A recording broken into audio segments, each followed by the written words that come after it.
दोस्तों, आई फैक्शनर के इस वीडियो ट्यूटोरियल में समझते हैं इंग्लिश के वर्ड ऑथर की सही प्रोनाउंसिएशन को, स्पेलिंग को, मीनिंग्स को और फिर ऑथर को यूज़ करते हुए कुछ सेंटेंसेस बना के करते हैं उनकी ट्रांसलेशन हिंदी और उर्दू में। वर्ड है जी author. Spelling AUTHOR author. Pronunciation author. Author author कहते हैं लिखारी को, लिखने वाले को, मुसन्निफ को। जिस तरह मैं कोई बुक लिखूं तो मैं उस बुक का ऑथर हूं।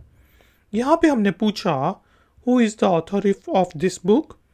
इस बुक का ऑथर कौन है, इस बुक का लिखारी कौन है। Who is the author of this book.